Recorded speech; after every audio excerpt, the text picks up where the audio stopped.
kauna take kamar yadda malam ya ambata. Kafin Ramadana na tafi umra, shi ma malam yana umra. Kusan kullum muna tare, kuma a matsayinmu na masu da'awa, masu wa'azi, kullum muna tattauna damuwar ƙasanmu da damuwar al'ummanmu. Ya zami mu shawo kan al'ummarmu mu koma kan saiti, mu samu good direction. Da wannan shine manufar kowane malami mai wa'azi. Alhamdulillah, na samu malam akan wata gaba yana magana akan ahammiyatu tarbiyatul aulad fil Islam. Mahimmancin ba ‘ya'ya tarbiyya a musulunci. Malam ya ɗauki wasu gaɓoɓi da na zaune a nan cikin zancensa mai albarka, sai na ɗan cicciri wasu kalmomi.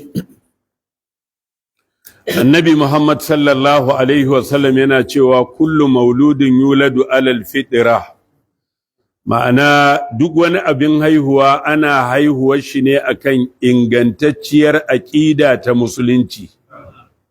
Illa anna abawaihi yuhawwidanihi aw yumajjisanihi aw yunassiranihi, sai dai daga baya in an samu sakaci kamar yadda malam ya ambata, sai iyayen su mai da shi ba majuse ko ba nasare ko ba yahude.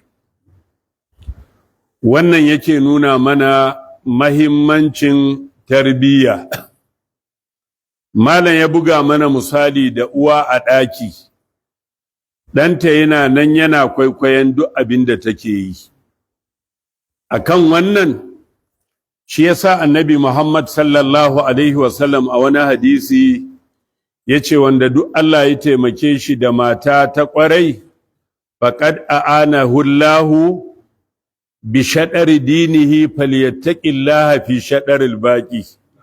Allah ya taimake shi da rabin addini, to sai kuma ya yi ƙoƙari ya nemi ainihin cika sauran. Idan Allah ya jarrabe ka baka samu mata ta ƙwarai ba, to ka samu matsala kenan a gidanka. Matar da za ta riƙa ƙunduma ma yara ashar, ta yi ta maganganu na batsa, tana ma iya zaunawa a tsakar gida cikin tsiraici ba ta damu ba. Wannan da ‘ya'yanta ‘yan mata da ‘ya'yanta samari maza da irin wannan tarbiyyar za su tashi don ba a samu uwa ta ƙwarai ba. Shi yasa wani hadisi Annabi Muhammad sallallahu Alaihi wasallam ya ce, tun kahul mar'atu li arba'in. Ana auren mace ne don ɗayan dalilai hudu. Wani lokaci a auri mace li jamaliha saboda kyakkyawa ce, ko kuma limaliha saboda dukiyarta, ko kuma linasbiha dangantakar ta ‘yar gidan wane ce, ko kuma saboda addininta. To duk bayan manzon Allah sallallahu Alaihi wasallam ya ambaci ɓangarorin nan guda hudu, sai ya baka umarni, ba shawara annabi yake baka ba, sai ce fa'alaika bi zati dini.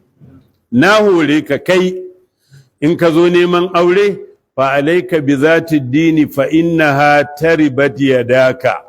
Wannan ma'abuciyar addinin ita ce wadda za ta amfani hannunka, ya zamanto an samu zuri'a ta ƙwarai, mutanen kirki. Inda muna gina auratayyanmu akan addini, to da duk ire-iren wa'innan abubuwan an wofintu daga gare su. Annabi sallallahu Alaihi wasallam a wani hadisi ya ce, ina kashedinku da ɗauko fure a cikin juji ko a cikin kwatami. Wani ya ce, ya Rasulallahi, menene tsinko fure a kwatami ko a juji? Annabi sallallahu Alaihi wasallam ya ce, kyakkyawar yarinya a gidan da ba su da tarbiyya. In ka ɗauko wannan, ka ɗauko makanka bala'i. Saboda haka sai malam lulluɓa kanshi tana ruku'u yana yi, tana sujuda yana yi. To haka kuma in abin tsiya take yi, to haka zai miƙe yana koyi da ita. Wannan gabar yana da kyau mu mai da hankali da kyau, mu dubi gurin nan da kyau sosai sosai. Umar bin Khattab radiyallahu anhu, kamar yadda athar ya nuna, a lokacin yana amiral mumini ne, yakan zagaya ne da kanshi da daddare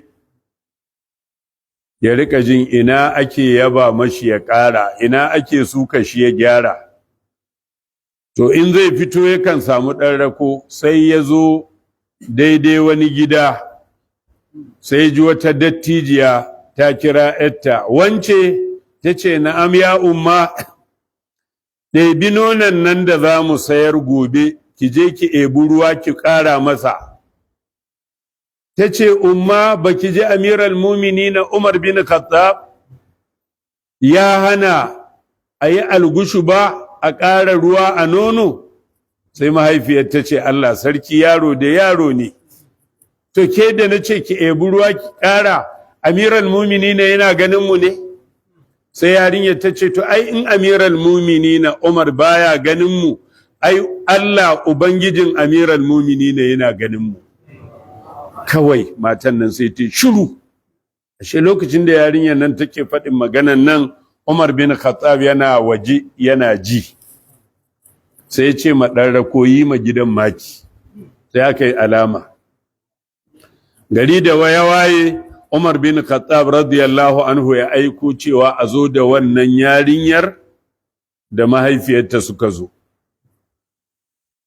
Sai aka maimaita wa'innan zantuttuka da ya gudana tsakaninta da ‘yarta.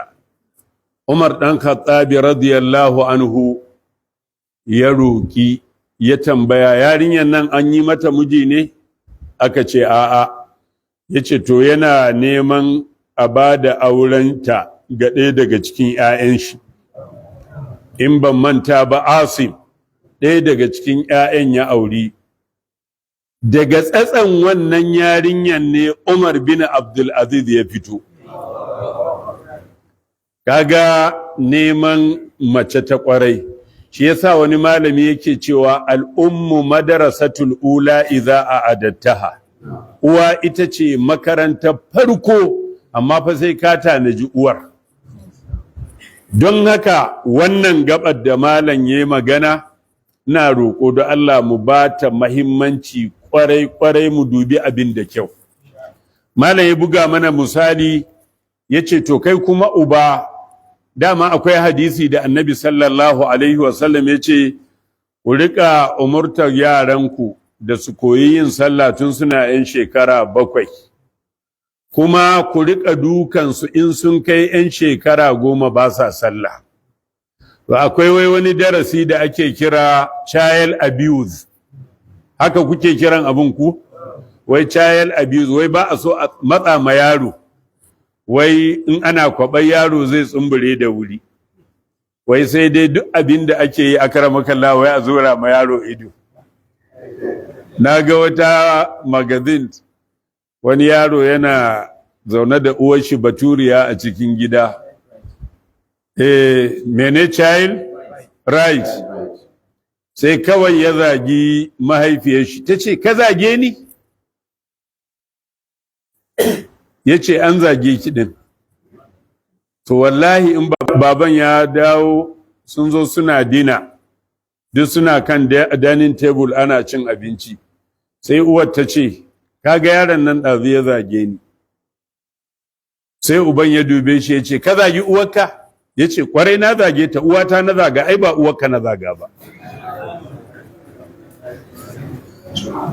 To wannan irin tarbiyyar wai ita ake so a ɗauko a kawo cikin yaranmu maza da 'yan mata, ka ga yarinya an ɗauke ta an kai ta ƙasar waje, bata ma san menene matsayin jinin haila ba, ta yi sallah in tana haila ko ba za ta yi ba, yaya labarin wankan janaba da makamantansu. Saboda haka malam ya ce mu rika ɗaukar 'ya'yanmu muna tafiya da su masallaci don su koya. Wani yaro ƙarami in yazo zai tafi mahaifin yazo zai tafi masallaci da asuba sai kawai ya tafi ya bar yaron karami ne amma yayi wayo. Yaron ne yace baba in za ka sallah asuba ka rika sawa a tashe ni mu tafi makaranta tare, masallaci afwan mu tafi masallaci tare. Wai shi yana tausaya ma yaron, duk da yaron ya roƙi haka yazo zai tafi masallaci bai sa an da yaro ba. Gari ya waye aka yi ma yaro wanka aka shirya shi ya ci abinci aka ce te makaranta boko ya ce ba a zuwa bokon. Aka ce me yasa ya ce saboda babana ya ki tashi na ni mu je masallaci sallah asuba. Akai da yaro ya ce wallahi ba zai tafi makarantar boko ba, in dai ana so ya tafi to sai dai a rika tashin shi a je sallah asuba da shi. Ashe gari yaro aka tada shi aka tafi masallaci da shi, bayan an dawo aka shirya shi ya tafi primary, to sai aka fara tara absentees wanda ba su zo jiya ba, sai ana dukansu ana masu bulala a hannu. Kafin a zo kansu sai yaron yana cewa ai ba za ka iya dukana ba, ba za ka iya dukana ba. Ashe malamin yana ji, shi discipline master da ya matso ce me yasa ba zan iya dukanka ba, yace domin nayi sallar jam'i cikin asuba, nayi sallar asuba a cikin jam'i, kuma na ji malam a ranar da muka je ya ce duk wanda ya sallar asubahi cikin jam'i yana ƙarƙashin kariya da tsaron Allah mai girma da ɗaukaka. To ya za a ina da wannan kariya da tsaro a gurin Allah ka iya duka na? Malam ya ce kwarai shige aji.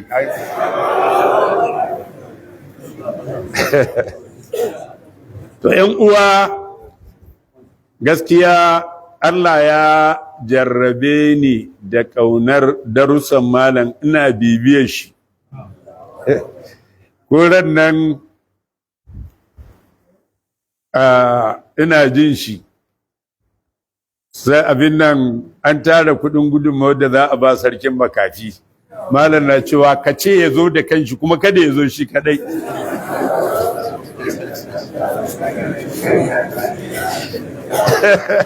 Don kada a yi mamalan coge. A ƙarshe hasbunallah wa ni'mal wakil. A ƙarshe malam ya buga misali da ɗabi'ar da take faruwa akan wasan ƙwallo. Abin akwai ban takeici. Wannan harka ta wasan ƙwallo ta zama musiba. Idan aka ce za a buga ƙwallo tsakanin waccan ƙungiya ta ƙwallo da wannan yana goyon bayan menene ma sunan fitattun Manchester, shi kuma wa yana goyon bayan Manchester, kani yana goyon bayan mene? Arsenal.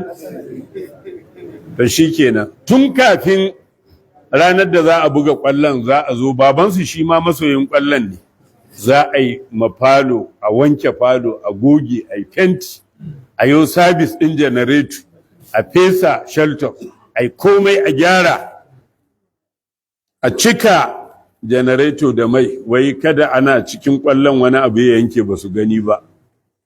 Bayan an zo sai a buga ƙwallo, ana ƙwallo, ga uba, ga 'ya'ya, ga uwa, ga sauran ƙannin, ana ta kallon ƙwallo. In an buga ƙwallo nan yayi haka, in an bugo nan yayi haka, can ka ji mahaifin fa yayi wani irin ihu za a sa ƙwallo a raga. Bayan an gama da safe gari ya waye, sai ƙani ya dubi wani ce ka je mun ci ubanku.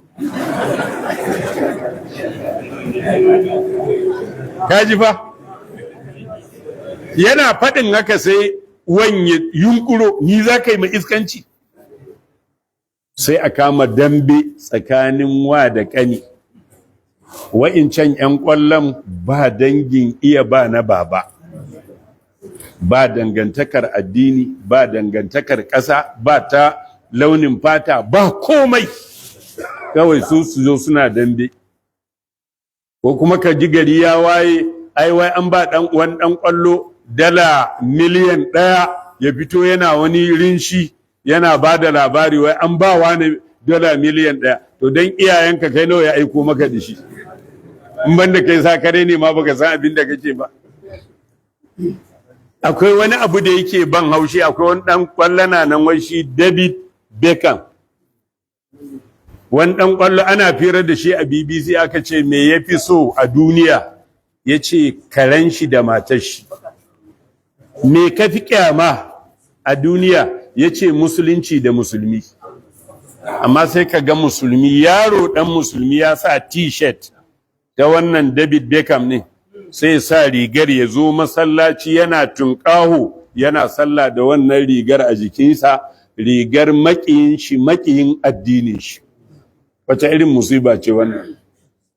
Kamar yadda malam ya faɗi, na zo zan ratsa wata unguwa a cikin garin Kaduna, ana buga ƙwallo tsakanin Najeriya da wata ƙasa.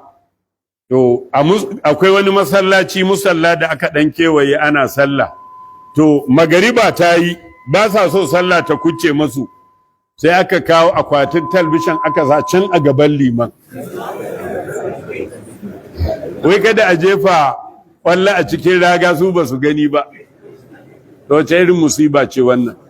Al'ummar musulmi, don Allah don girman Allah, kun ga da yanda ake ta wa'azuzzuka. Don Allah ku ba malaman addini haɗin kai da goyon baya, mu saita junanmu, mu tafi kai tsaye har zuwa lokacin da Allah zai mana ni'ima mu samar da ainihin gwamnati ta addinin musulunci a ƙasar nan. Wannan shine ingantacciyar hanyar da ya kamata mu ɗauka kuma mu ɗoru a kanta. Amma kullum ana ta wa'azi ana karantarwa, amma a wayi gari kullum ana tukka da warwara, wa innaka tabni summa gairuka ya hadamu. Kai kana gini, waninka yana rusawa, yaushe ginin zai kai labu? Akwai kuskure. Saboda haka duk Allah mu haɗa ƙarfi da ƙarfe, mu tafi kai tsaye, mu yi abin nan da Alƙur'ani ya ce mana, wa atasimu bi hablillahi jami'an wa la tafarraqu wazkuru ni'matallahi alaikum id kuntum a'da'an fa allafa baina qulubikum fa asbahatum bi ni'matihi ikhwana wa kuntum ala shafa hufratin minan nar fa anqadhakum minha. Mu zo mana da Allah mu fuskanci hakan, domin ƙalubalen da ke gaban al'ummar musulmin Najeriya a yau. To inda muna da basira, muna da hankali, ya kamata mu dubi halin da muke ciki. Daga cikin abin da ya tayar mun da hankali a wannan shekarar, ɓangarorin wayoyin nan MTN, Zen, Glo, Etisalat, duk layin da kake da shi a lokacin Christmas sun sa mana waƙoƙi na Kiristoci don su sanar da mu wa'innan wayoyin ma da muke gani kamar ba komai ba, to ba namu ba ne, nasu ne. Kuma yanzu Richard card da kake sawa a ciki, kai kana can kana ta tinƙaho mu muka fi yawa a Najeriya, amma kowane kafa irin na wa'innan gurare ana ibar kamashu, ana zuwa ana gine-ginen guraren ibada, kai baka sani ba, amma in an zo muna ta hura hanci mu ne ke da yawa. In ka ɗau layin bankunan nan, musamman yau da aka bullo da wannan sabon tsarin, to ɗauki duk mafi yawancin bankunan ƙasan nan, wanne ne namu a ciki? Duka bankunan, tun daga Zenith Bank, GT Bank, FCMB Bank da sauransu duk gaba ɗaya. Duk abin da aka ƙaƙaba mana a ciki dole ya lizince mu, don ba mu da namu. Kamfani ma wannan in kai ƙoƙari ka yi ka jawo 'yan uwanka ɗin musulmi, su haɗa kai a zo a gudu tare a tsira tare, sai ka ga abin ya buwaya. Sai an ƙoƙari wanda ka jawo ka makala akan abin ya kashe gurin, kai ka rasa shi ya rasa. Aikin kumfa kenan. Amma muna ta tunƙaho mu ne kaza, mu ne kaza. Don Allah, don girman Allah mu farka, wasu maganganun ba na nan bane. amma dai muna roƙo muna kira zuwa ga al'ummar mu ta musulmi don Allah mu farka mu gyara abubuwa kuma mu ba da mahimmanci kwarai akan tarbiyyar ƴaƴayenmu da makamantansu. Ku dubi sura sukutun guda ɗaya Luqman, tarbiyya yake ba yaron shi har yanda ɗan shi zai rika tafiya sai da ya koya mai yanda zai tafiya. Daga sauti ma ya koya mai yanda zai magana, ya koya mai harkar abin da ya shafi tauhidi. Kun san tauhidi shine ginshiki. Shine ginshiki. Idan da za ka ɗauki takardar nan da ke hannuna, misali sai ka rubuta number 1 ɗaya ko? To, sai na ƙara ɗayan nan 0 guda ɗaya ta zama nawa? Sai na sake ƙara 0 suka zama 0 biyu sun zama nawa? Sai na ƙara 0 ɗaya sun zama nawa? To bayan to hatta tauhidi sai da ya koyar da ɗansa yanda zai bauta ma Allah, yanda zai magana, yanda zai tafiya, ya koya mai dogaro ga Allah.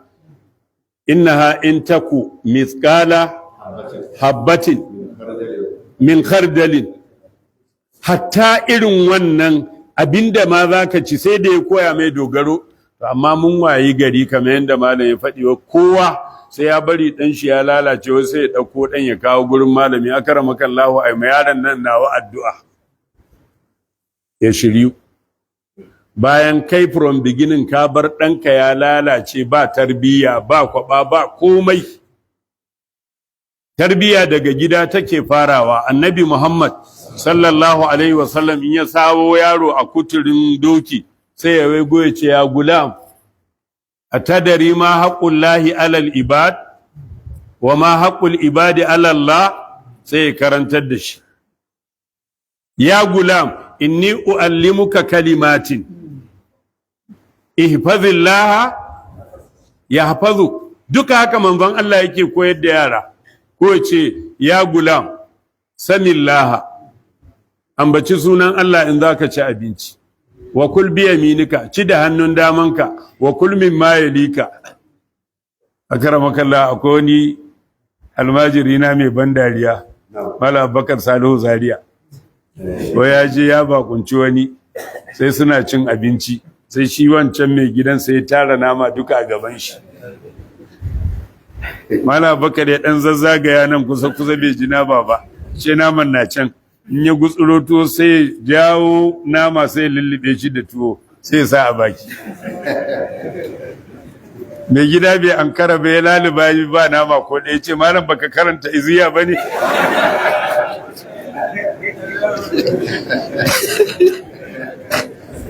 Ya ce kai da ka karanta iziya me yasa baka izo min nama gaba?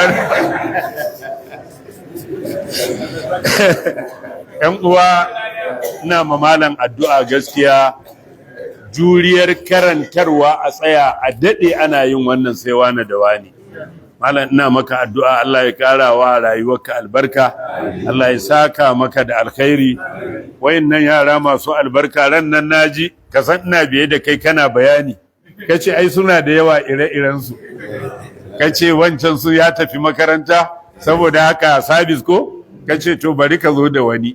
Allah ya ƙara masu albarka, Allah ya masu albarka, Allah ya masu albarka, Allah ya masu albarka. Iyaye da suka baka tarbiyyar da suka baka ka zama yanda ka zama, muna masu addu'a Allah ya saka masu da alkhairi.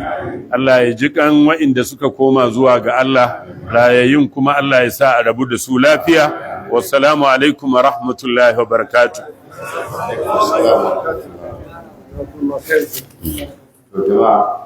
Ya injiniya na wani majalisi, na fito zan kira masu ratsa zuka.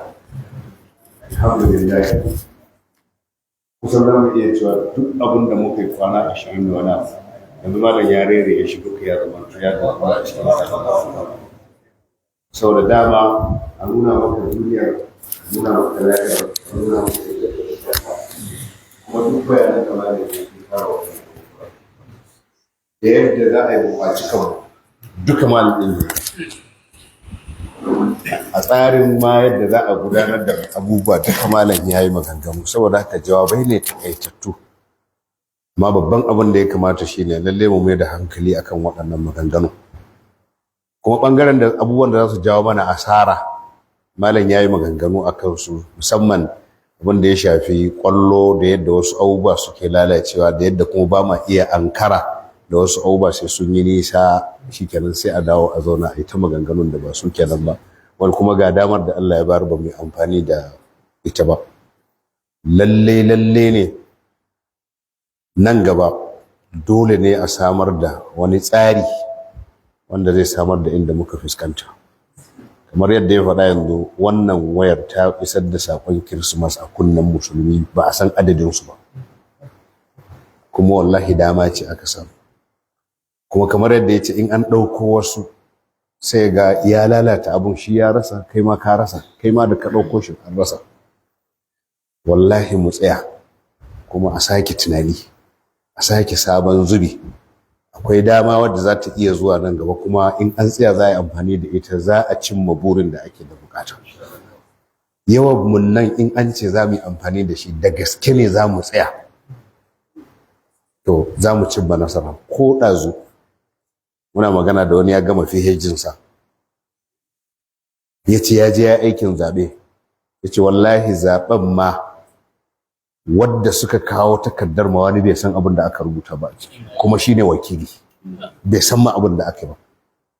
Ya ce kuma yana tsaye dattijo mai shekaru da yawa yake cewa shi in an ba shi 3,000 duk abin da za a je a yi. Wallahi ɗazin nan malam bayan mun bar gurinka da safe muna tafiya wallahi ke gyamu.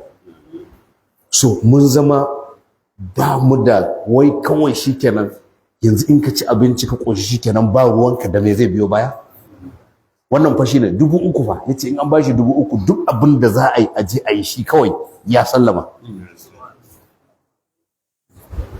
To ya jama'a, kuma mulkin nan kun gan shi koya ne ana ganin sa, wallahi shi yake tsare da harkar ilimi, shi zai tsare mana tarbiya, tattalin arzikin mu a wurin yake, tsaron mu a gurin yake, harkar ilimin mu a gurin take, harkar lafiyar mu a gurin take, duk wani abin da ka sani wanda ake tinkaho da shi, sana'o'in mu ma duka a wannan gurin suke.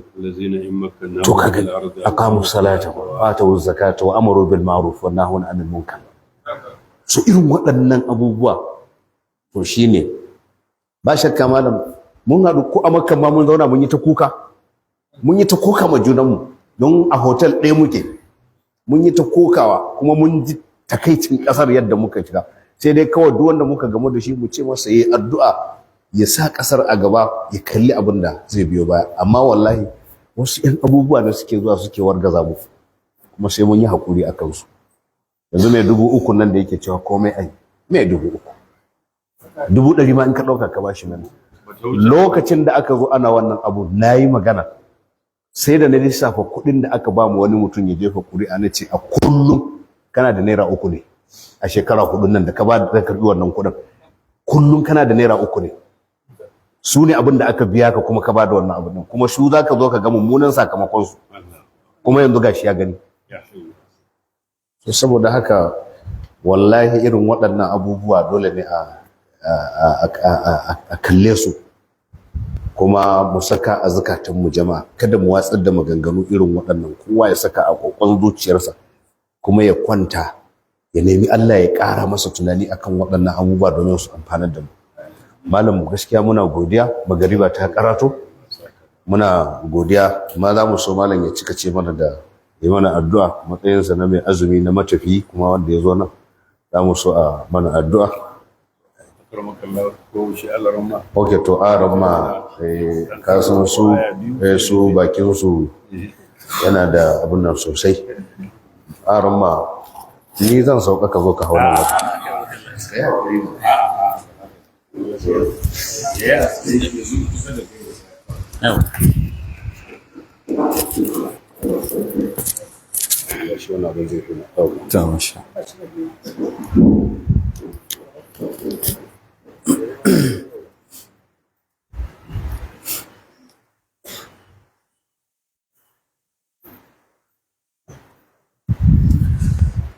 أعوذ بالله من الشيطان الرجيم.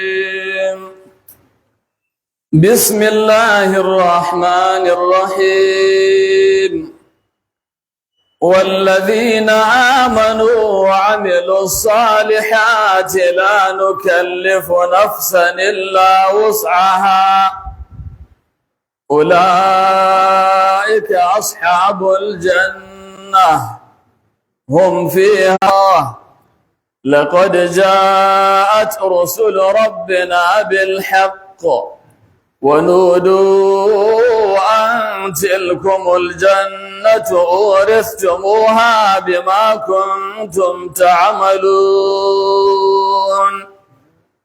ونادى أصحاب الجنة أصحاب النار أن قد وجدنا ما وعدنا ربنا حقا فهل وجدتم ما وعد ربكم حقا قالوا نعم فأذن مؤذن بينهم اللعنة الله على الظالمين الذين يصدون عن سبيل الله ويبغونها عوجا وهم بالآخرة كافرون وبينهما حجاب وعلى الأعراف رجال يعرفون كلا بسيماهم ونادى أصحاب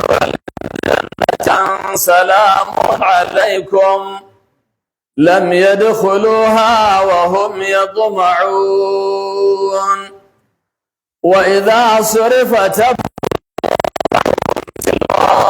أصحاب النار قالوا ربنا لا تجعلنا مع القوم الظالمين ونادى أصحاب الأعراف رجالا يعرفونهم بسيماهم قالوا ما أغنى عنكم جمعكم وما كنتم تستكبرون أهؤلاء الذين الله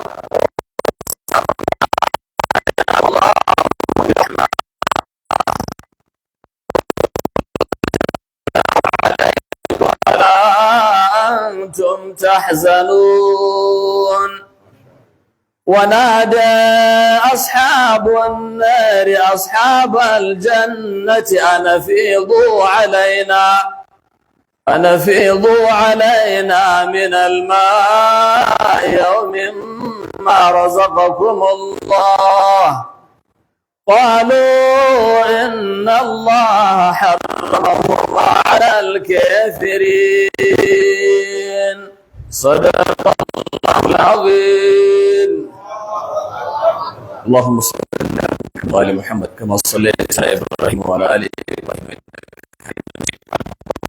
وعلى آل محمد اللهم حبب إلينا في قلوبنا وكره إلينا الكفر والفسوق والعصيان وجعلنا من الراشدين يا أرحم الراحمين اللهم إنك عفو تحب العفو فاعف عنا اللهم إنك عفو تحب العفو فاعف عنا اللهم إنك عفو تحب العفو فاعف عنا يا الله muna godiya gare ka da ka ba mu iko muka ziyarci wannan babbar makaranta mai albarka da muka tarar da malam yana waɗannan darussa masu albarka Allah ya saka malam da alkhairi karamaka Allah kuma yadda malam yace yana bibiyar ka ni ma ina bibiyar ka kwarai da gaske ko ni direba mai albarka da ya dauke mu yau kwana 10 zuwa Kano naje nayi wani aiki na dawo tunda muka je har muka dawo karatun ka kawai muke ji a cikin memory tafsirai na shekaru daban-daban har muka je Kano muka dawo Alhaji Yaro to gaskiya kuma dama muna bibiyar ka social media Allah ya ƙara wa rayuwa albarka Allah ya ji kan magabata Allah ya zuriya albarka wayannan bayan Allah da suka taru suke sauraron littafin Allah Allah ubangiji ya dora akan mizanin lada Allah hada mu da ku gaba da a gidan aljanna shi babban malamin mu Sheikh Sosan Barga cikin wanda yazo wannan jaha ya bakunci bayan Allah masu albarka tsawon wata guda ya karantar da mu Allah ubangiji masa tukuici da gidan aljanna Allah ya ƙara hada kan al'ummar musulmi musamman ahlus sunna akan gaskiya akan tafiya kan kitabu was sunna Allah ba mu ikon hakuri da juna har mu kai ƙarshe da samun rahama a gidan aljanna ta firdausi Allah ka ƙara mana rayuwar mu albarka ka zaunar da mu lafiya ka yi wannan jiha albarka ka yi wa ƙasar mu Najeriya albarka Allah ka datar da mu da daren Lailatul Qadri sallolin mu da ibadodin mu da sadakokin mu da addu'o'i Allah ka karba mana Allah ka yi mana rahama ka yi mana gafara bismillahir rahmanir rahim alhamdulillahi rabbil alamin الرحمن الرحيم مالك يوم الدين إياك نعبد وإياك نستعين اهدنا الصراط المستقيم صراط الذين أنعمت عليهم غير المغضوب عليهم ولا الضالين سبحانك اللهم وبحمدك نشهد أن لا إله إلا أنت نستغفرك ونتوب إليك وآخر دعوانا أن الحمد لله رب العالمين